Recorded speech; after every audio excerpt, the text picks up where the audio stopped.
ओम नमः शिवाय भक्तों, आज हम चौथा खंड लेके आए हैं। अगर आपको यह शिव महापुराण का खंड चौथा भाग अच्छा लगे तो लाइक शेयर जरूर कीजिएगा। तारकासुर का जन्म तथा उसका तप। कुछ समय के पश्चात ब्रजांग की पत्नी गर्भवती हुई और समय आने पर उसने एक लंबे चौड़े शरीर वाला अति पराक्रमी बालक को जन्म दिया। उसके जन्म के समय समस्त संसार में अपशकुन और उपद्रव होने प्रारंभ हो गए। अब कश्यप जी ने उसका नाम तारकासुर रखा। कुछ समय बाद ही वह पर्वत के आकार का सा बन गया। उसने तप करने के लिए माता से आज्ञा मांगी। माता ने उसे प्रसन्नता पूर्वक आज्ञा प्रदान कर दी। इस पर उसने देवताओं को जीतने की इच्छा से मधु वन में तपस्या की। उसने अपनी भुजाओं ऊपर को उठाकर ऊपर की ओर दृष्टि करके एक पैर के अंगूठे पर खड़े होकर 100 वर्ष तक तपस्या की। उसके तप से देवताओं के भी जलने लगा। देवता भी उससे जलने लगे। तब ब्रह्मा जी उसके सम्मुख प्रकट हुए। ब्रह्मा जी ने उसे वर मांगने को कहा। इस पर तारकासुर ने ब्रह्मा जी को प्रणाम कर वरदान मांगा कि इस संसार में मेरे समान कोई बलशाली न हो और भगवान शंकर के वीर्य से उत्पन्न पुत्र की मेरा शस्त्र द्वारा वध करे। इस पर ब्रह्मा जी तथास्तु कहकर अपने लोक को चले गए। इसके पश्चात ब्रह्मा जी से आज्ञा लेकर शंकराचार्य ने दैत्यों का राजा तारकासुर को नियुक्त किया। वह देवताओं को पीड़ित करता हुआ दंड देने लगा। इंद्र ने भयभीत होकर तारकासुर को जगाना, एकाव्रत हाथी, संचवा, घोड़ा आदि प्रदान किए। ऋषियों ने तारकासुर को कामधेनु गाय प्रदान की। उसने पृथ्वी पर घूमकर संसार की समस्त उत्तम वस्तुओं पर अपना अधिकार कर लिया। वह देवता और इंद्र तथा पितरों का भाग देने लगा तथा इंद्रासन पर विराजमान हो गया। उसने देवताओं को स्वर्ग से निकालकर स्वर्ग पर अपना अधिकार करके वहां दैत्यों को बसा लिया। तारकासुर का स्वर्ग त्यागना। ब्रह्मा जी बोले, जब देवता मेरे पास आकर अपना दुख बताने लगे, देवताओं का दुख सुनकर मैंने कहा, मैं तो तारकासुर को मार ही नहीं सकता। इसे तो मैं ही क्या भगवान श्री हरि और भगवान शिव भी नहीं मार सकते, परंतु शिव जी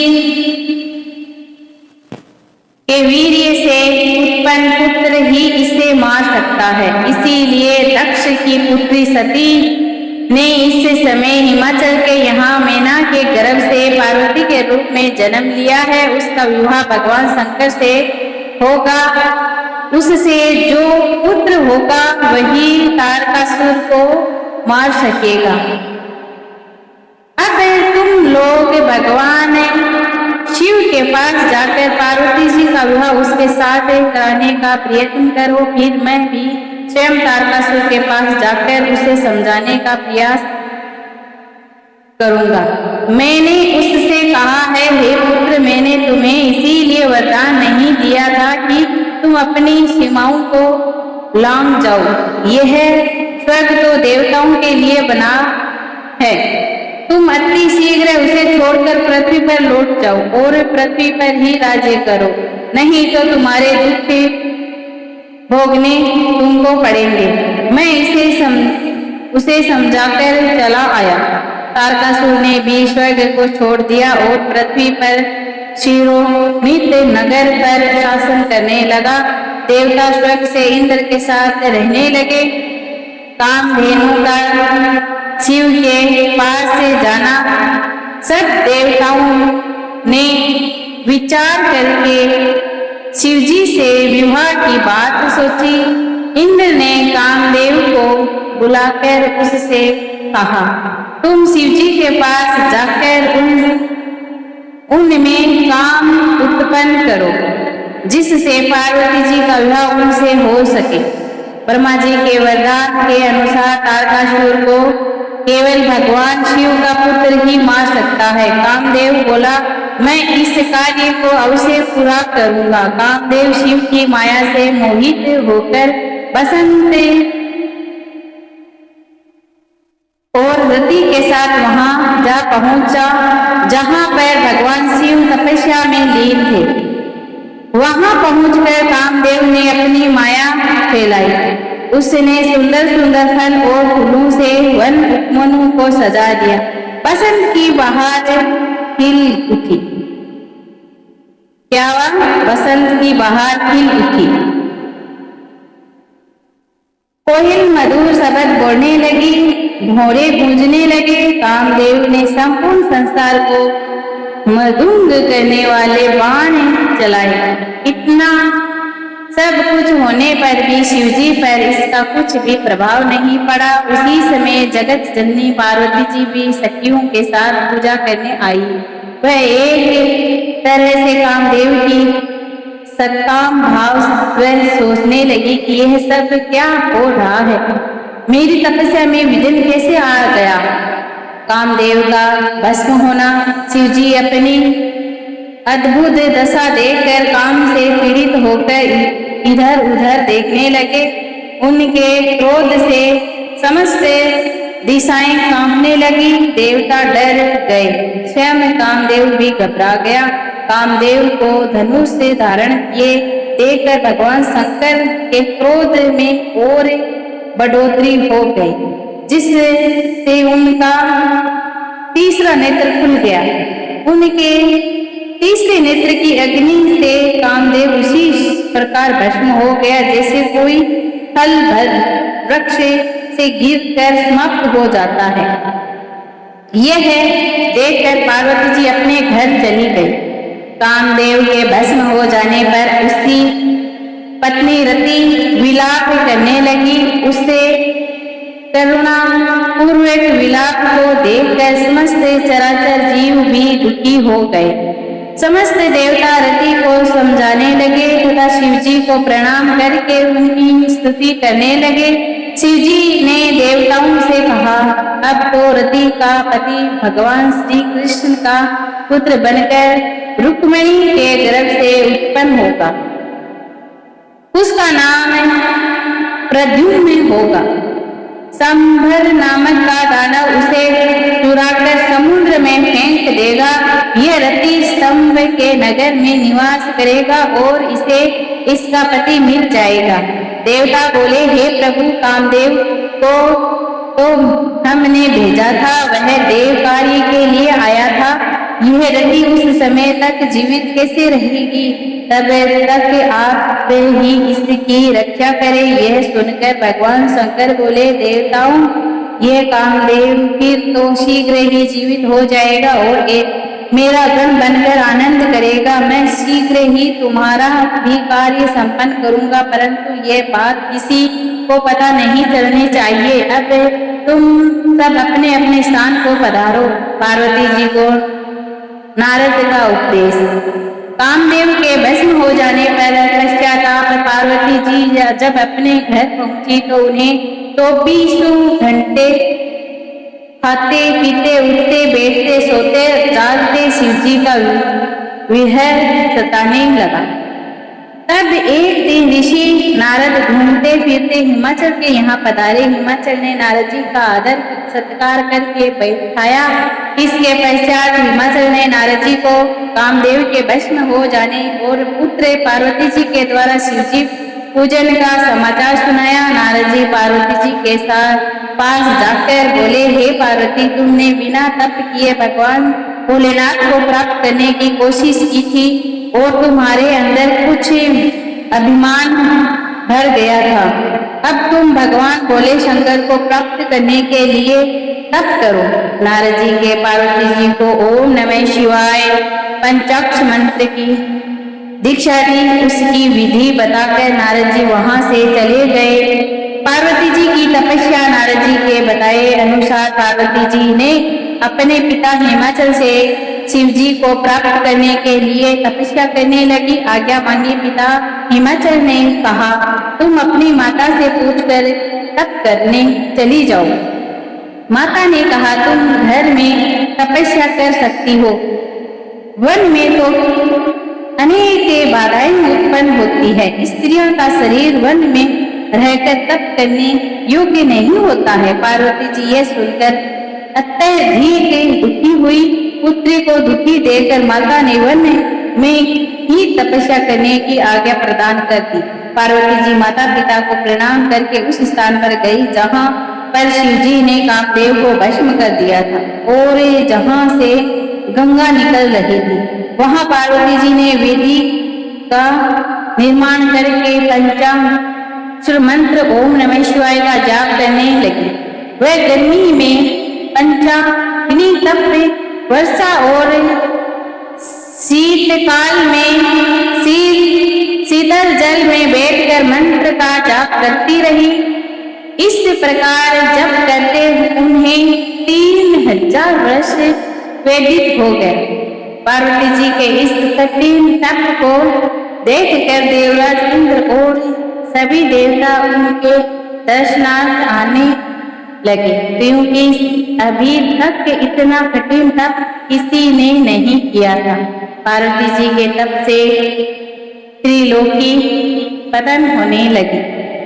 ऋषि मुनि यश गंधर्व देवता और दानव आदि सब मिलकर ब्रह्मा जी के पास गए। ब्रह्मा जी इन सब को लेकर श्री हरि के पास गए।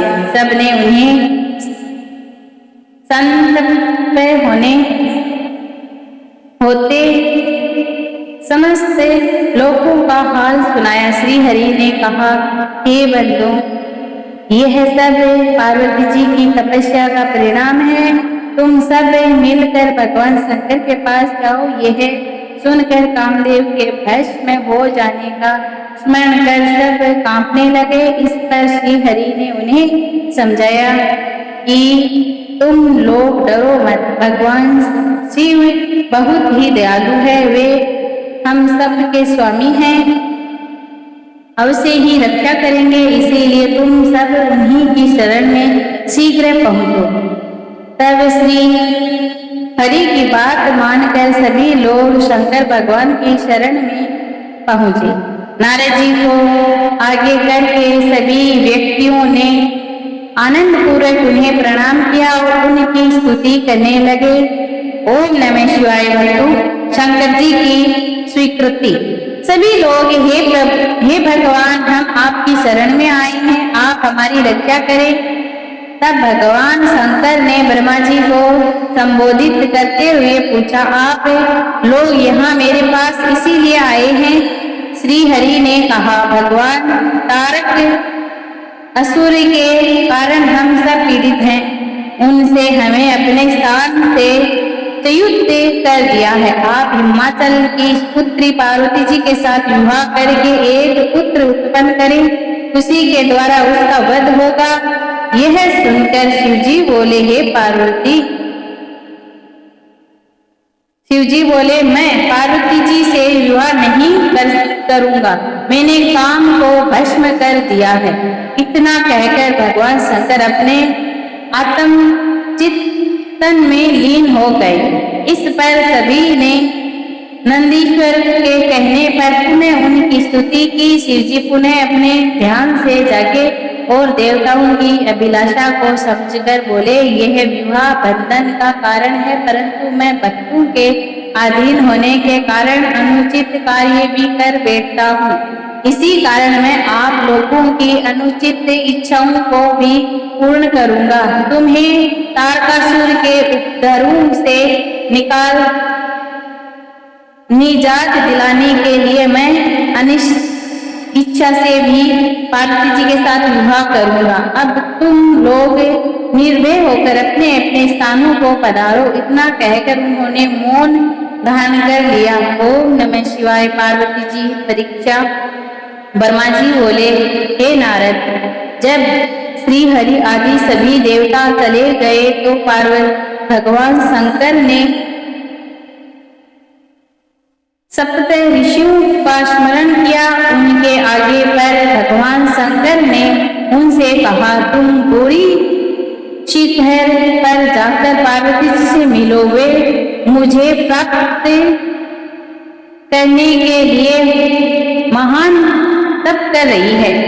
उनके प्रेम की परीक्षा लेकर तुम अवगत कराओ।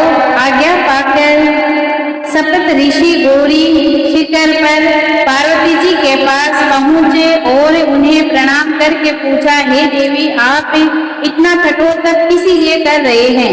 पार्वती जी उनसे बोली, हे श्रेष्ठ ऋषियों, मैं तो भगवान शंकर को पाने के लिए नारद जी द्वारा बताए रास्ते के कारण तप कर रही हूँ। वे मेरे प्राणेश्वर हैं। मुझे पूरी आशा है कि वे मेरी कामना अवश्य पूरी करेंगे। यह सुनकर सप्त ऋषि बोले, हे पार्वती जी, आपको कपटी नारद मिल गया। उसके चरित्र को तुम जैसी भोली भाली कन्या क्या जान सके। उसने तो उनके घरों को चौपट कर दिया है, बहुतों को मरवा डाला है। तुम्हारे पिता दक्ष से 1000 पुत्रों को जो नारद जी सरोवर पर पिता की आज्ञा से तप कर रहे थे, उन्हें बहका दिया और परिणाम यह निकला कि वे लौटकर आज तक नहीं आए।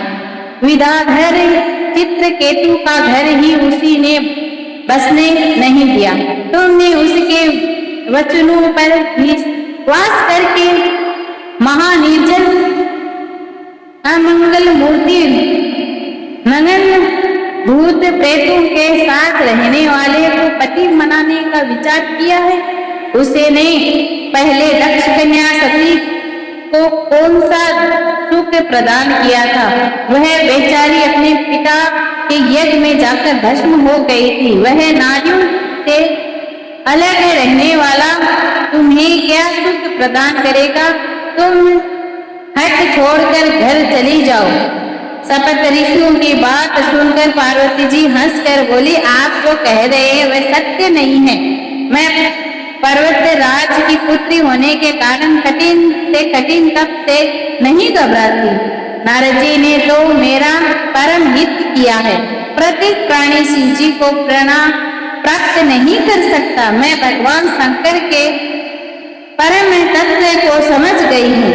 हे ऋषियों, यदि शिव जी से मेरा विवाह न हुआ तो कोई चिंता की बात नहीं है। मैं कुंवारी रहकर ही उनका भजन पूजन करती रहूंगी। संसार के सभी जन अपना धर्म त्याग दे। सूर्य पूर्व के बजाय पश्चिम से उदय होने लगे, परंतु मेरी प्रतिज्ञा अटल है और अटल ही रहेगी। उनका दृढ़ संकल्प देखकर सप्त ऋषि उन्हें आशीर्वाद देकर भगवान शिव जी के पास लौट आए। सप्त ऋषियों ने आकर समस्त वरदान शिव जी को बताया। इसके बाद पार्वती जी की परीक्षा लेने के लिए भगवान शंकर स्वयं दंडी का रूप रखकर पार्वती जी के पास गए। पार्वती जी ने उनका आदर सत्कार किया। दंडी रूपी शिव जी ने उनसे पूछा, हे युक्ति, आप अपने पति से रहित अकेली इतना कठिन तप इसलिए कर रही है? तुम्हारे पिता का नाम क्या है? पार्वती जी ने उत्तर दिया, हे दंडी स्वामी, मैं हिमाचल की पुत्री पार्वती हूँ। पूर्व जन्म में मैं दक्ष की कन्या सती थी। सती का अपमान सहन न कर सकने के कारण मैंने शरीर को भस्म कर दिया था। अब भी मेरे प्राणनाथ कामदेव को भस्म करके वही चले गए हैं। तब से भी मेरा मनोरथ पूर्ण होता नहीं दिखाई दे रहा है। इस कारण मैं अग्नि में फिर अपने शरीर को भस्म करना चाहती हूँ। इतना कहकर पार्वती जी अग्नि में प्रवेश कर गई, परंतु उनके तपस्या के आगे अग्नि भी चंदन के समान शीतल हो गई। ओम नमः शिवाय भक्तों, ओम नमः शिवाय। ओम नमः शिवाय। शिव पार्वती जी संवाद। इसके पश्चात ब्राह्मण के रूप में आए शिव जी से पार्वती जी बोली, हे ब्राह्मण देवता, मैं कर्म और वाणी से भगवान शंकर की पत्नी बनना चाहती हूँ। मुझे पता है कि यह काम अत्यंत मुश्किल है, फिर भी मेरी यही कामना है कि मैं उन्हीं की पत्नी बनूं। इस पर ब्राह्मण वेशधारी शिव जी बोले, हे देवी, तुम गलती कर रही हो। मैं अपने गुरु की कृपा से शिव जी को अच्छी तरह से जानता हूँ। वे हमेशा नग्न रहते हैं, भस्म लगाए रहते हैं और नंदी नामक मुंड बैल की सवारी करते हैं। इससे पहले अनेक सात सती को भी कोई सुख प्राप्त न हो सका। तुम तो इस संसार में परम सुंदरी हो, इसीलिए तुम शिव जी को छोड़कर विष्णु, इंद्र आदि अन्य देवताओं में से किसी एक को पति बना लो। शिव जी में पति बनने का कोई भी गुण उपस्थित नहीं है।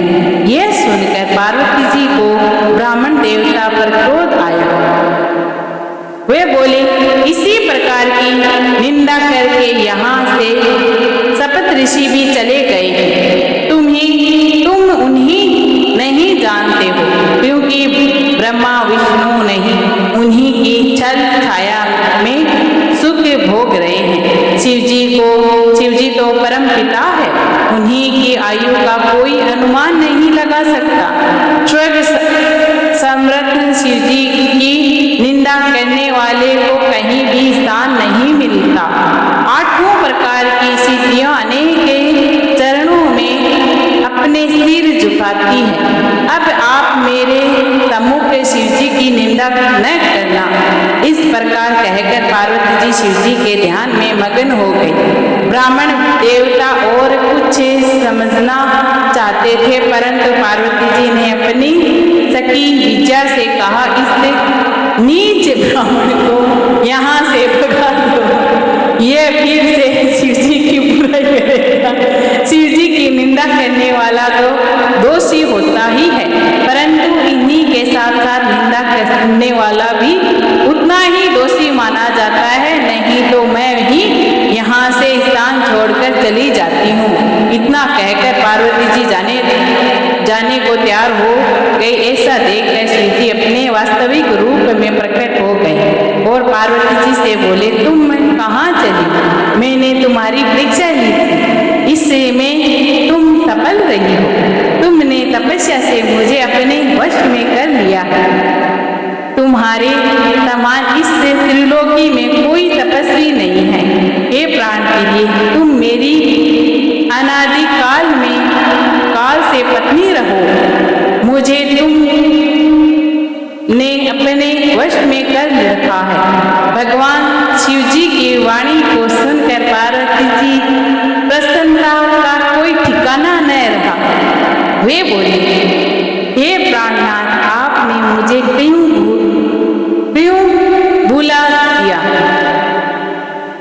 बुला दिया है कि आप मुझे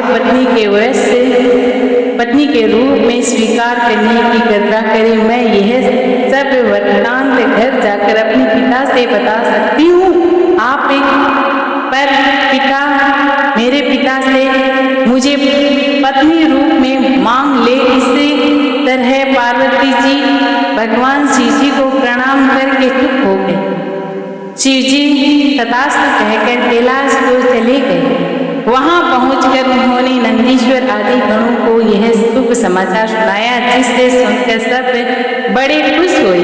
पार्वती जी अपने घर को चली गई। पार्वती जी का आने का समाचार जानकर हिमाचल और मेना आदि अपने पुरोहित तथा संबंधियों के साथ विमान पर आरूढ़ होकर उन्होंने लेने को आ गई। यह सब शुभ समाचार सुनकर उर्वशी भी आ गई और सब जय जयकार के नारे लगाने लगे। शिव माया का वर्णन ब्रह्मा जी नारद जी से बोले। पार्वती जी की शिव जी में भक्ति को देखकर इंद्र आदि देवता सोचने लगे कि कन्या दान करके दुर्लभ मोक्ष के अधिकारी बने जाएंगे। वह दिव्य रूप धारण करके शिवलोक में पहुंच जाएंगे। यह बात कठिन नहीं है। इतना सोचकर वे गुरु बृहस्पति जी की सेवा में गए और उन्हें पूरे समाचारों से अवगत कराया। बृहस्पति जी ने उन्हें बताया कि आप लोग इस प्रकार भगवान शिव जी की निंदा न करें, वैसे भी यह मेरे वश की बात नहीं है। तब देवता लोग ब्रह्मा जी के पास जाकर उनसे बोले, ऐसा कोई उपाय करो जिससे हिमाचल शिव जी को कन्यादान न कर सके। ब्रह्मा जी ने नाराज होकर कहा कि क्या मैं ऐसा करके नरकगामी बनूं? तुम स्वयं ही शिव जी के पास क्यों नहीं चले जाते जिससे तुम्हारा मनोरथ पूर्ण हो जाए। तभी सभी देवता स्वयं ही भगवान शंकर के पास जाकर उनसे बोले, हे प्रभु, हम आपकी शरण में आए हैं। आप और उनसे अपने शंकाओं को बताया। भगवान शंकर ने उनकी बात मान ली। वे स्फटिक माला पहनकर विष्णु रूपी सन्यासी बनकर हिमाचल की सभा में गए और वहां शिव जी की निंदा करने लगे। इसका परिणाम यह हुआ कि मैना और हिमाचल ने शिव जी को कन्यादान न करने का निश्चय कर लिया। हिमाचल के पास सप्त ऋषियों का